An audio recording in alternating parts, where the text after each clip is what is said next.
Raising the Bets is brought to you by the Star Quest Production Network and is made possible by our many generous patrons. If you'd like to support the podcast, please visit sqpn.com/give.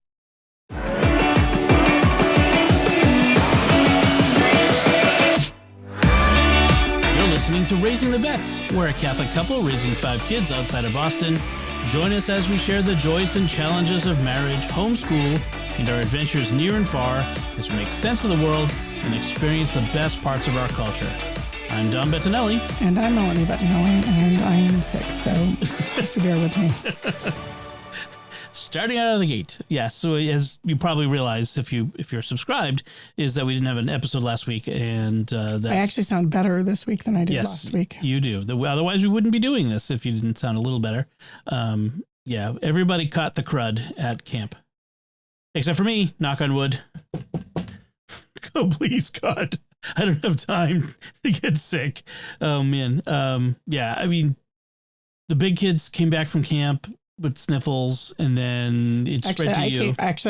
I was the one who got sick first. I came back from camp with sniffles. Right. So to back up things a bit, the kids, the older 4 kids went to scout camp, and then that was a whole week from Saturday to Saturday.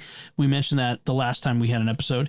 And then on that Monday of that week, you and Lucy went for a day. Yeah, an overnight. Yeah, that's what I mean. So you went Monday, came back on Tuesday. How'd that go? It was really fun. I had a blast. Lucy had a blast. She wanted to stay the whole week. And we got a really good sense from the inside of like what camp life and culture were like. Which was awesome. And we got to do lots and lots of activities. And I walked between the 2 days, I walked 20,000 steps. That's a lot. Which is, yeah, I was tired. Those aren't 2 full days. And a lot of that is up and down a hill to the waterfront. Yeah, there was just a lot of walking. Like our campsite was at the very far end of camp from everything. Yeah. But it was good. It was fun. It was good to get to know some of the other parents a little bit better and to spend time with Lucy. Our girls were the only 2 from their troop who went, and the only 2 BSA girls that were there. There were some older. There were some female venture scouts who were on staff, but they weren't campers. Right. And so Bella and Sophie were like together by themselves over by where the adult staff sites were, just as a safety oversight thing, which was good. It worked out. It wasn't perfect. They had some struggles. There were some struggles this year. It was Anthony's first camp. I think it went pretty well. Yeah. I think he had a lot of fun. He earned a whole bunch of merit badges that he liked. And so, yeah. And then Ben did a wilderness survival merit badge. Wilderness survival. Preparedness survival. I forget what it is. It's survival. Yep. Which includes building a shelter and spending the night in it. Very proud of him that he did that. The other boys didn't, but he did. And so that's something. I'm proud that he stuck it out and did it. So that was good. So that was camp, and then you and Lucy came back, and we had a fun, like kind of a weird week of just the 2 of us and her. It was the first couple of days, like the second day we came back, I was feeling not so great. Then the next day, I spent the day cleaning up the living room, and then the next day I was flat out completely sick. Yeah. So my plan for getting lots and lots of cleaning done didn't happen because I picked up a bug at camp. Right. So best laid plans of mice and men, etc. Right. Instead, I did a lot of binge watching TV. And, we also didn't have AC. Right. I was going to talk about that. Yeah. Which made things even more miserable because I was sick and hot. So here's the short version of it. The AC has been making the blower in the attic has been making noise. We have central AC. Blower in the attic has been making noise for months. And then with a few weeks ago before camp, it would do this thing where it would be running and running, and then it would turn off because it had hit temp, but then the compressor would come on again, but the blower wouldn't. And then I'd turn off everything at the circuit box, the circuit breakers, I'd turn them off, leave it that way for hours, come back, turn it on, it would start again, be fine. We had 3 different repairmen out. Each one said they fixed it. The first 2 were wrong. They didn't fix it. Yeah. The first guy was like, the problem was when the first guy came, it was working. So he has to just go off of what we can tell him. And then he said, well, if it happens again, it's probably electrical. So have them send the electrician. So it happened again. They sent the electrician. He came, he did his thing, and he said, it's the thermostat. We had one of those Nest thermostats, the smart thermostats. And he's like, there's something wrong with it because when I take it out of the circuit, everything works. When I put it back in the circuit, everything doesn't. So I run to Home Depot, buy another Nest thermostat, a cheaper one that doesn't do as much. We throw it in there. It works for a while, and then it doesn't. And so finally, and this is all taking place over the course of several weeks, with everything going on with camp and work and stuff, just scheduling a guy to come in and do the stuff. So finally we get the third guy, and he's here. He's like, what's going on? All right. So it's making this noise when we turn it on. He's like, what's it sound like? And I had just turned the whole system back on again, and it went like this loud noise from the blower motor. I'm like, that's the noise. He knew what it was. He took the blower motor out, took it back to the shop. They rebuilt the motor, brought it back the next day, put it in. It works. Hallelujah. Finally. In the past year, we have had major work done on all of the major systems in our house. The structural, the plumbing, the electrical, and now the air conditioning, which includes the heat. So the house should not have a problem with the heat, please. We've already done that. Is there anything we haven't worked on?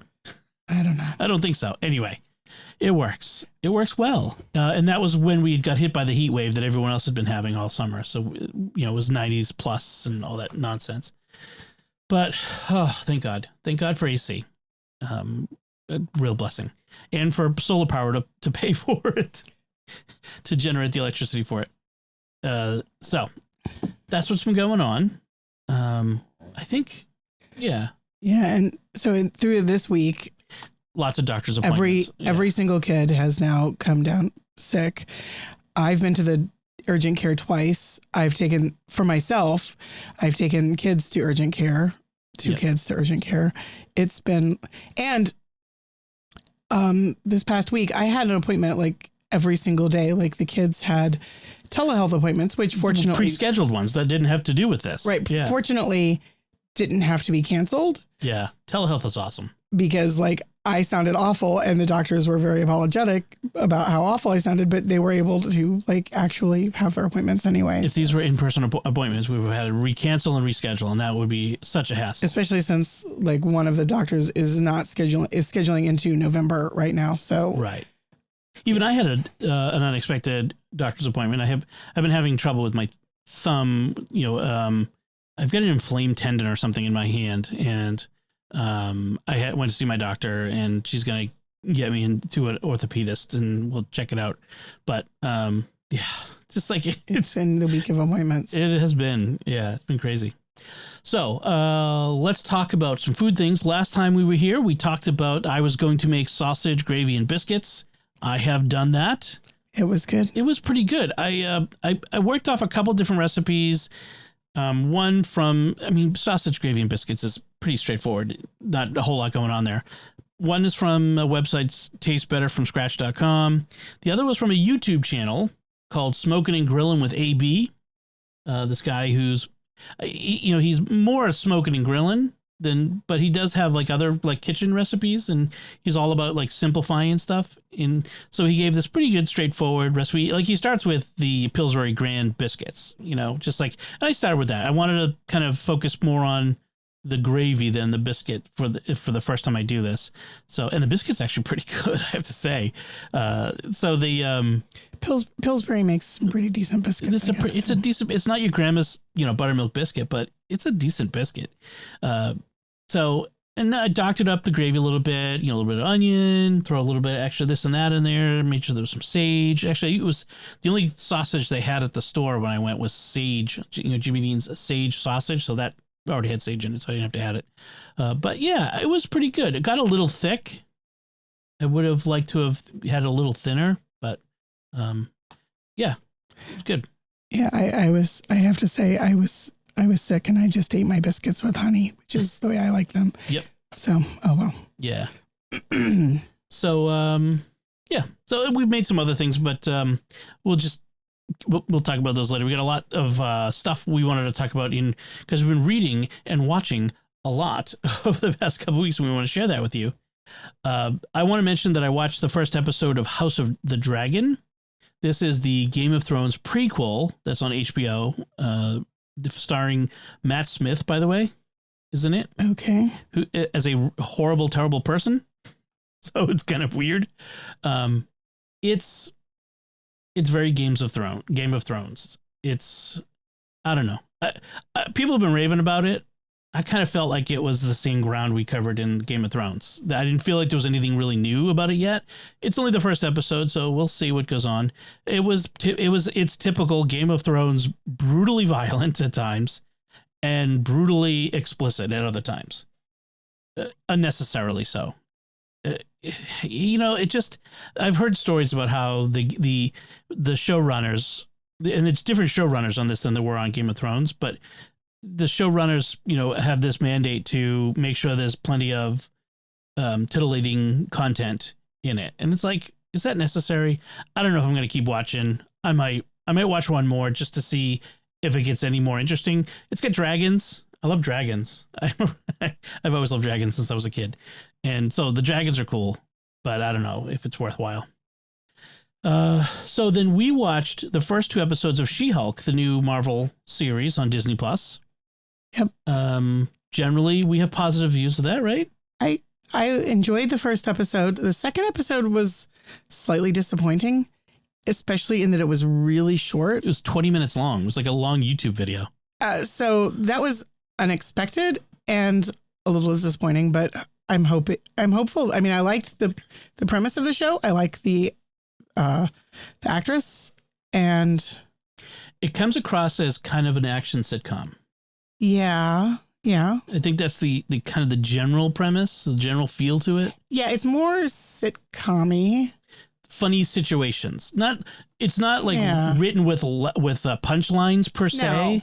But it's less like drama and more like played for laughs. Yeah. There's a lot of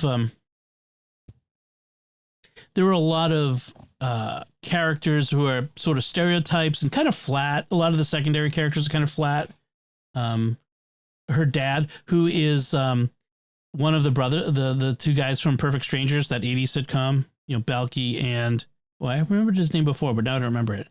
He's the other brother, the not Balky brother, who looks so much older because of course he does. He is so much, he's 30 years older. But the lame, awkward uncle and the never do well cousin at dinner, and the family felt really flat and stereotypical. What I really liked about the first episode, honestly, was her relationship with Bruce, because the main character is Bruce Banner's cousin, right, Jen, and I liked their relationship. It was fun. It was interesting. It was a different take on the Hulk, and because Bruce, he's trying to help her, like, how to be a Hulk, but all he knows is his own experience. So he sort of universalizes his own experience and assumes that her path is going to mirror his, but she's not the same sort of person, and she's got like very different life experience, and that changes how she experiences being a Hulk. I liked that a lot. Yeah. Yeah, that was good. The second episode, there's sort of like it kind of transitions to like workplace comedy thing. We talked about a little bit of the stereotypes, like the stereotypical boss and the stereotypical, I don't know. I kind of like the idea of, in a world with superheroes, you'd have these big law firms would have parts of their firm focusing on superhero law. I also like the idea that, like, just because you get superpowers doesn't mean you want to be a superhero. And what do you do with a superhero who doesn't really want to give up their career and their life to go join the Avengers? Like, everyone just basically assumes you've got superpowers. You want to be a superhero. You're going to be an Avenger now. And she's like, I don't want to be an Avenger. I am a lawyer and I worked very hard for my law degree and I enjoy practicing law. I don't want to stop. Right. Yeah. I mean, it's an interesting perspective because it's different. And I like that. Yeah. And hopefully they'll continue to do something interesting with it. I heard something kind of interesting is the whole backstory of how she became a Hulk was supposed to be like in episode 8, not like it was supposed to be like she's the Hulk, she's She-Hulk from the beginning, and all that lawyer stuff happens. And then later on in episode 8, we do the backstory of how she got that way. So they changed it, which I think was for the better, because it would have been, I felt like it would have been weird. But that whole thing, like where it starts, the first episode, she's in her office at the DA, she's in the DA's office. And then there's sort of a stop. She turns, she breaks the fourth wall. That's kind of a She-Hulk thing from the comics.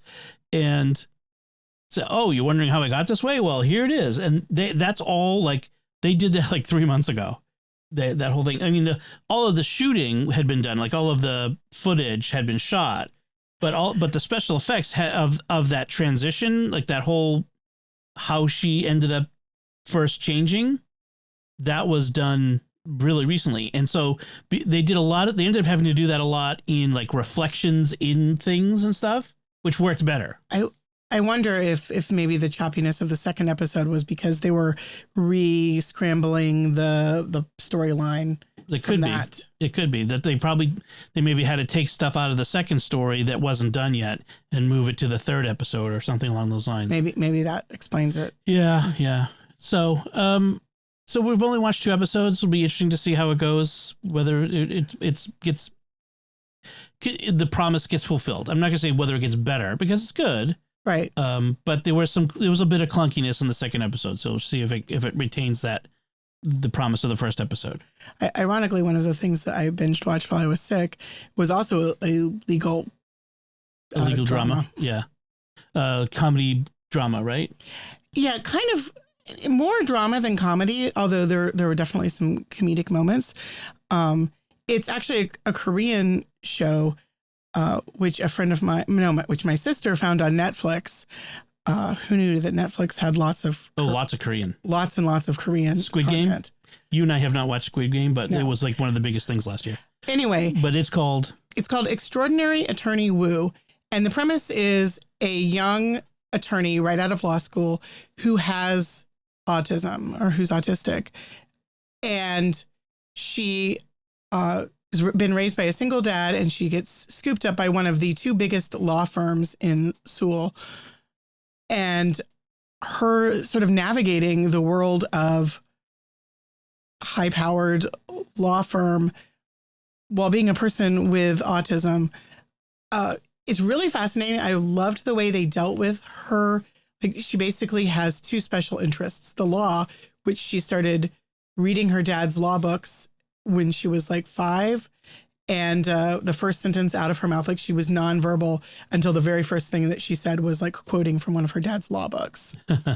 And then whales. She has an obsession with whales, and they do really cute things where like whales will suddenly swim like through the background of the scene. Kind of reminds me of Miss Marvel, where you see graffiti animated and that sort animated of stuff. Graffiti and stuff. But for here it's whales.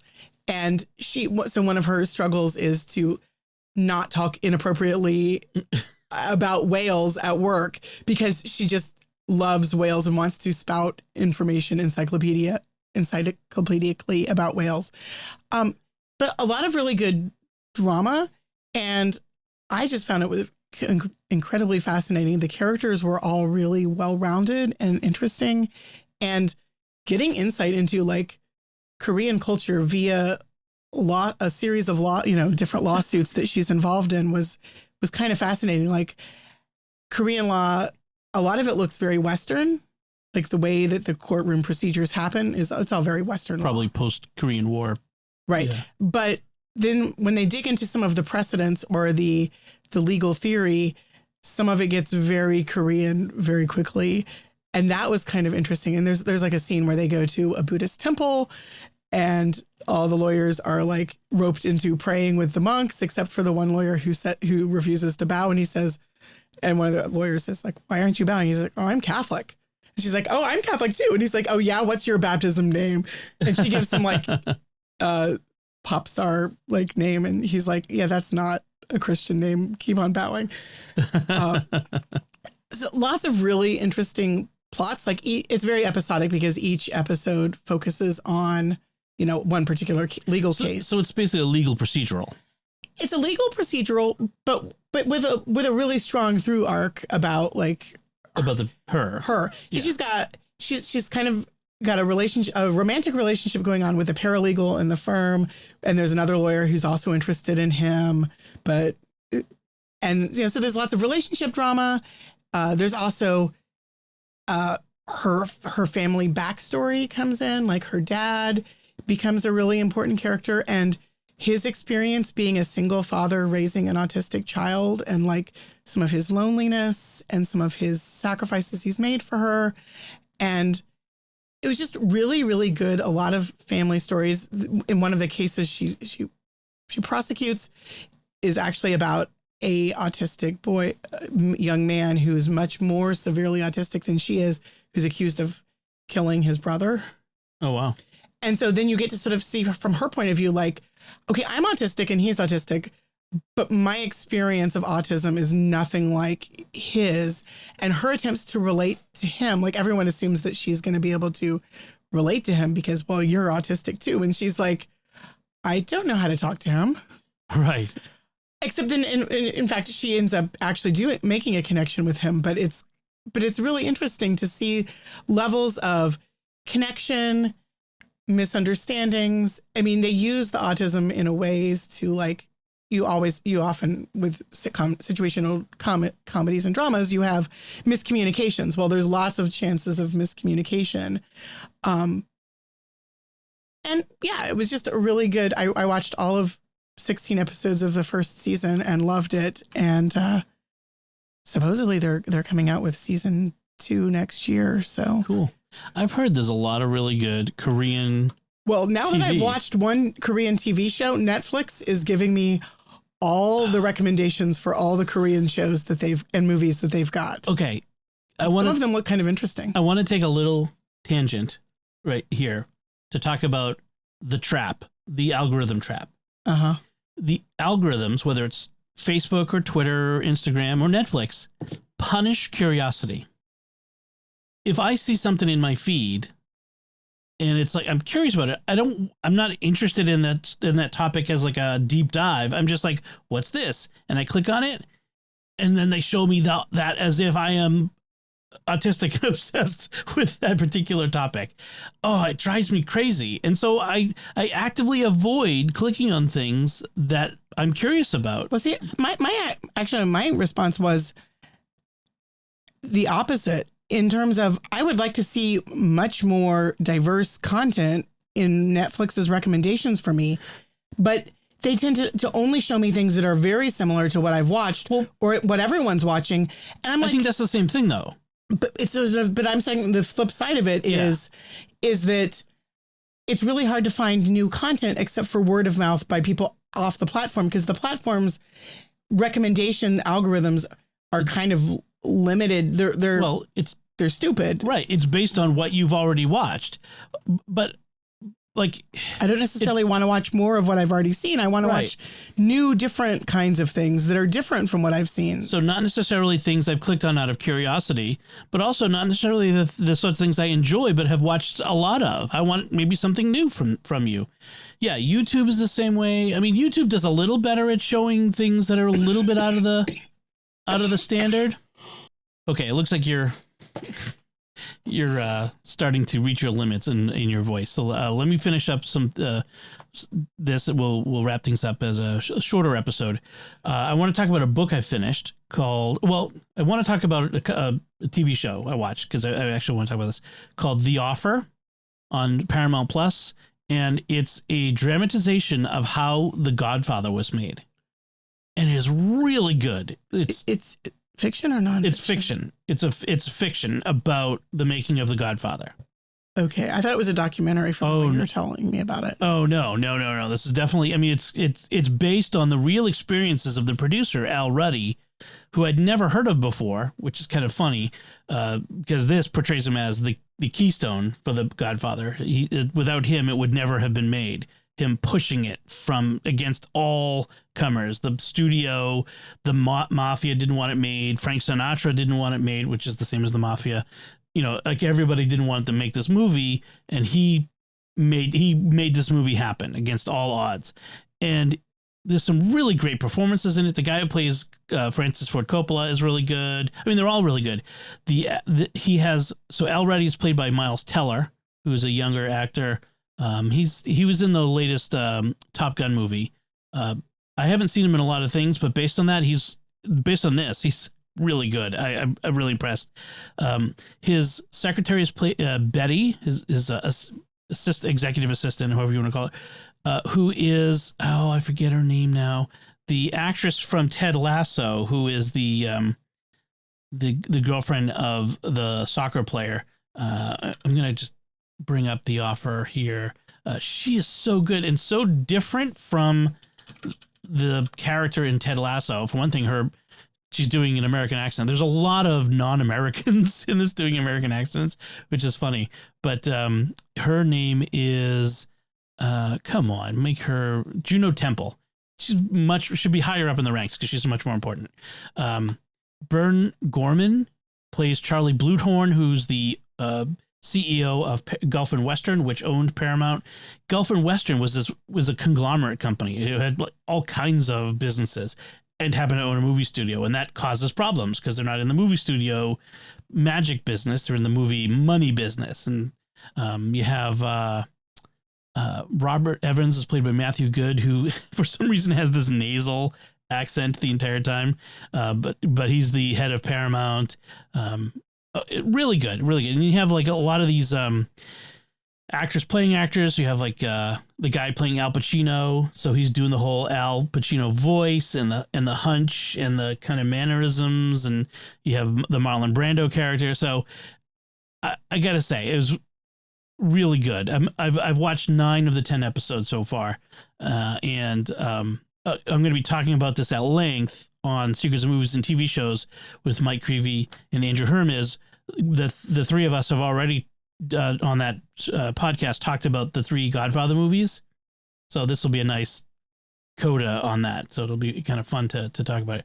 But that's a lot of fun. Then today, you and I with the kids, we watched Shang-Chi and the Ten Rings. I love Shang-Chi. It's such a good movie. It continues to be very good. Aquafina, who plays Katie. I love her. She's so good. She's very fun, very funny. She is. We realize there's in almost all the Marvel movies there is the normal sidekick, the normal person who's the sidekick to the hero. Who's kind of the stand-in for the audience, who's like, I'm normal and I'm not quite sure what's going on, and I'm just along for the ride. Right. You got Peter Parker's friend Ned. You get Darcy in the Thor movies. You've got I'm trying to think of Luis in Ant-Man. Pepper Potts, I suppose, or Happy in Iron Man. Happy's kind of, yeah. Who would be in Captain America? Would it be Bucky? I mean, Bucky isn't in there very often. No. Or is it, what's her name? Carter. No, I don't think Captain America has a similar character. No. The audience stand-in. No. Yeah. It really doesn't. It's got a different dynamic. It does. So anyway, and neither does Galaxy, Guardians of the Galaxy. No, Guardians of the Galaxy. Well, in Guardians, it's really almost... It's an ensemble cast, so... No, but... Star-Lord? Star-Lord himself is sort of the audience... The audience goofball human trapped among aliens. That's true, yeah. Anyway, Shang-Chi, really good movie. I don't know, it hits a lot of good notes in there. I mean, Michelle Yeoh is great in everything. I mean, I love her in everything she does. The woo-fu style kung fu is just really, top notch. The story, I like the story.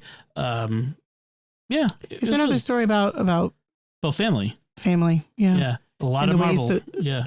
family and about grief and the ways that grief like wrecks you and traumatizes you and grief unresolved, like how it really breaks things. I mean, Yeah. in a way, it's Shang-Chi's dad's grief is very parallel to Wanda's grief in WandaVision, and the way it's so destructive of everything around him. Right. Kind of interesting to see those parallels there. That's true. I also really loved the what do you call it? Somebody comes back. Return of Trevor. Oh, yes. Who played the Mandarin in the Iron Man movie, right? Iron Man 3. He's hilarious. Yes, what a funny character. Like when he's playing dead. Ben Kingsley. He's just awesome. He's got a great comic turn every once in a while. He's really a good comic actor. And we realized in She-Hulk, one of the people she has to represent is a character named the Abomination, which the Hulk fought in the original Hulk movie, the one I never saw, the one you never saw. It's sort of the even before Iron Man, even before there was an MCU. It was the what's his name? Fight Club guy, Edward Norton, when he played the Hulk. The big baddie in that was the Abomination. Well, we realized as we watched Shang-Chi that there's a scene from She-Hulk where he escapes from prison, the Abomination, to fight in a pit, and we realized, oh, that was in Shang-Chi, that scene. So we actually saw the scene again, and I totally forgot about it. So it's kind of funny. So that's what we've been watching. I also finished a book. Yay! This one was called The Nova Incident from the Galactic Cold War series by Dan Morin. It's a really great sci-fi series. It's sort of a mashup of like science fiction and spy novel, and it takes place 400 or 500 years in the future. Dan is a tech writer, like a technology writer. He's I kind of knew him first from his writing in Macworld and other Mac places. So he knows his tech really well, and so it really integrates well into the story, and really good plotting, character development, funny characters, serious characters, and there's an arc that's developing over the course of the series that is really good. So, yeah, I recommend it. So this one was called The Nova Incident, but I forget what the first one was called. But look for Dan Morin. I'll put links in the show notes. Good series. Yeah, ironically, the series that I started also had a spy novel crossed with another genre. Right. Except mine was spy novel crossed with vampire novel. I started Barbara Hambly's James Asher vampire novels, and James Asher, it takes place in like 1904, 1905, and he has previously been a spy, a secret agent for the British government. But he's retired, and he's a Oxford lecturer. He's a philologist and studies mythology, folklore. And then he runs into vampires. And so he's kind of an interesting vampire hunter in that he's hired by the vampires to catch somebody who's killing vampires. Huh.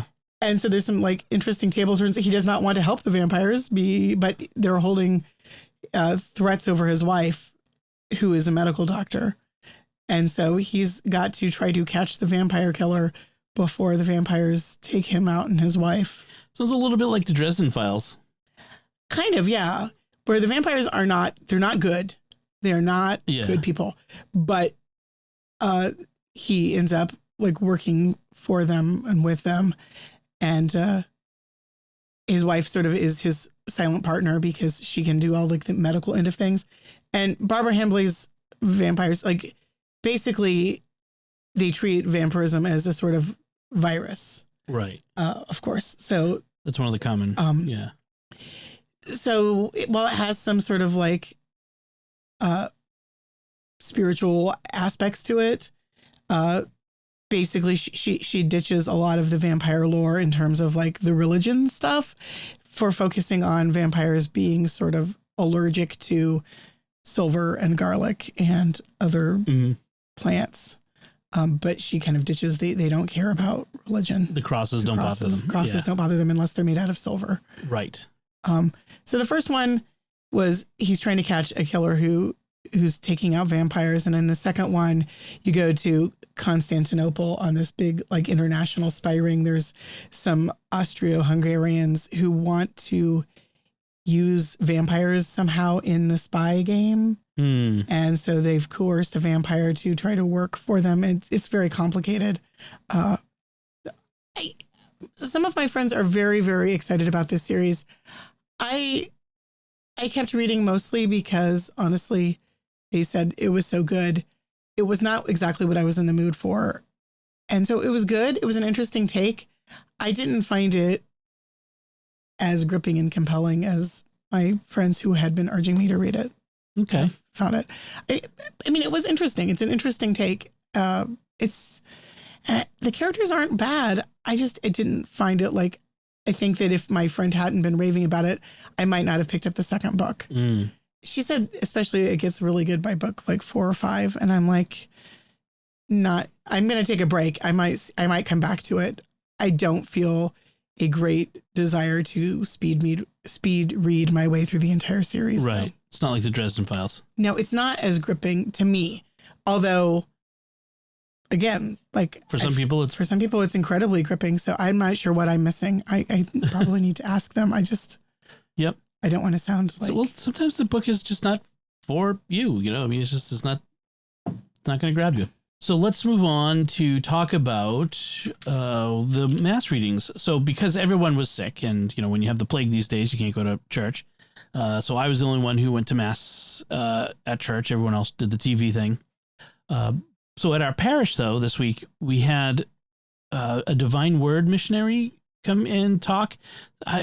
It's a Boston thing. I don't know if other dioceses do this, where they have missionaries come in on a weekend and preach at all the masses to raise support for their mission. I don't know if other dioceses do that, but ours does. And so every once in a while, you'll have one of these missionaries priests come in. And so this one is, I didn't catch his name. Loud sound system, heavy accent. Sometimes some of the proper names pass by me. But he's a Divine Word missionary, professor of theology at their seminary, which sounded like he said Iowa, but I'm not sure if it's in Iowa. But it's at their seminary. He's originally from Togo, which is in West Africa.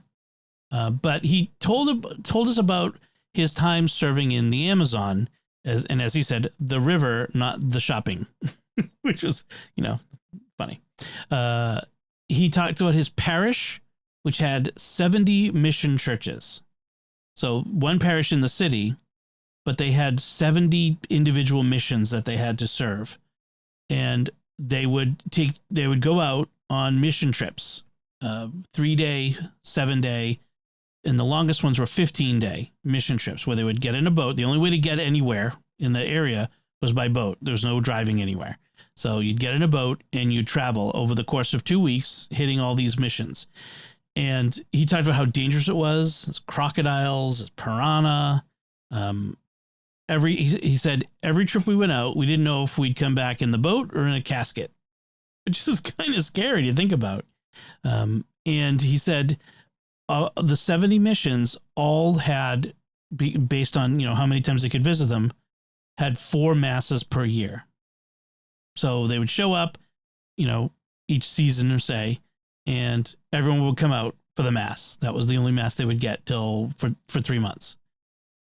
So to sustain themselves in the interim, the people got together on Sundays and read the Bible and prayed the rosary together, which made me think about how I can understand how people, the Catholics in these areas, can be so susceptible to Protestants who show up and plant churches, because that's a lot like what Protestants do. They get together and they read the Bible and they pray, and then someone gets up and preaches, and that's a lot like, that's Sunday service for them, so they don't have to miss, and if they're not particularly attached to the sacraments, they get pulled away that way.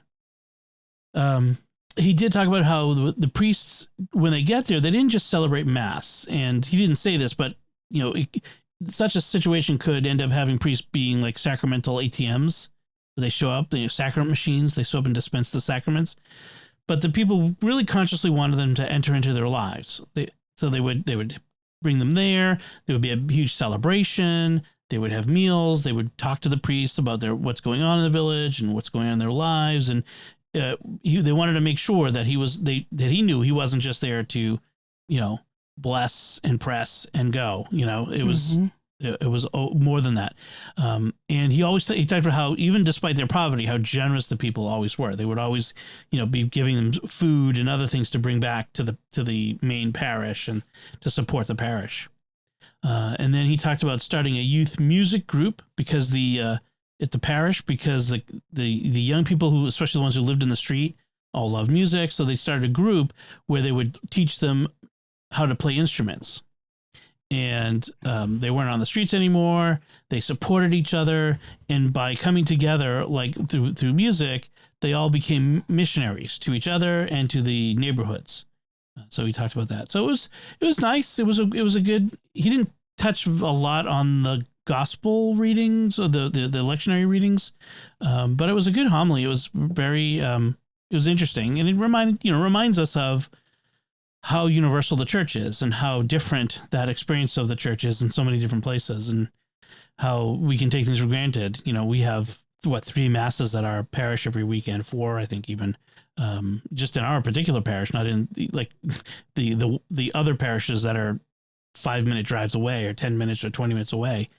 So, I think we counted once. There's 20 parishes within a 20-minute drive of our house on Sunday morning. I think so. Something along those lines. Yeah. It's very different. It is a very different experience. So, but I wanted to mention the first reading is from the book of SheHulk, and it starts by saying, my child, conduct your affairs with humility, and you'll be loved more than a giver of gifts. And it struck me, for some reason, that to connect that with social media. When I'm on Twitter or Facebook, I've changed how I use these things over the last several years, these services, to be less bombastic. And personally, I mean, I was pretty bombastic about politics and events and putting my opinion out there. I'm much less likely to put my opinion out there about every big thing that happens, because I'm just one guy with an opinion. Like I don't. It's not up to me to convince everybody of something. You're wrong. I'm right. And I've started to see other people I know and respect and how they act on social media and realize, they kind of keep their opinions to themselves on a lot of things. They talk about things. They have interesting things to say. They share interesting articles or artwork, like John Herod, our friend, who shares amazing art that he finds. So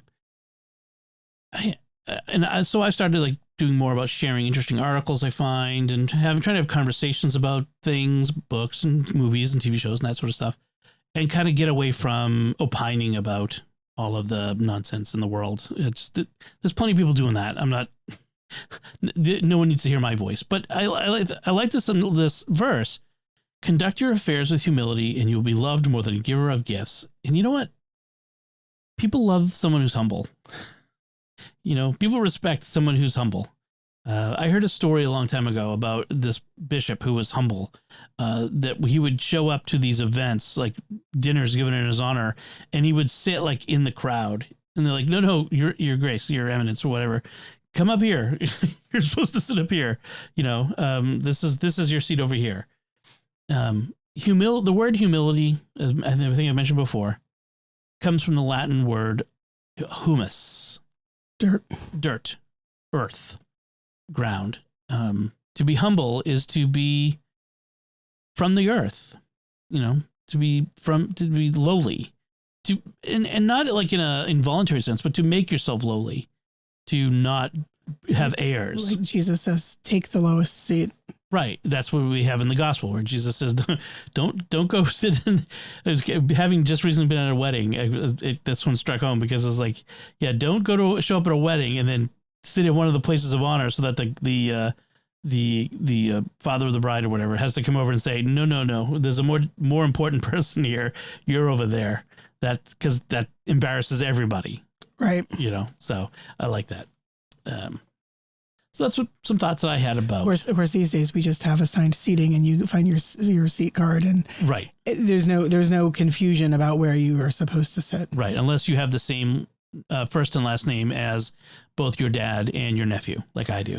There was some confusion at first. Right. At my nephew's wedding. Yeah, so that was kind of funny.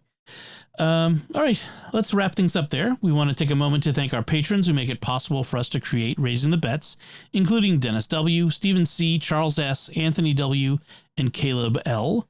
Their generous donations at sqpn.com/give make it possible for us to continue Raising the Bets and all the shows at StarQuest. And you can join them by visiting sqpn.com/give. You'll find links from our discussion in our show notes at sqpn.com/bets. That's BETTS. Send your feedback at our Facebook page, facebook.com/StarQuestMedia. Send an email to bets@sqpn.com or visit our StarQuest Discord community at sqpn.com/discord. Write a review at Apple Podcasts and share the podcast with your friends to help us grow our community and reach more listeners. Until next time, I'm Don Bettinelli. And I'm Melanie Bettinelli. Thank you for listening to Raising the Bets on StarQuest. Here's another show on the StarQuest network you're sure to enjoy, The Secrets of Star Wars. Find it wherever fine podcasts are found or at sqpn.com/Star Wars.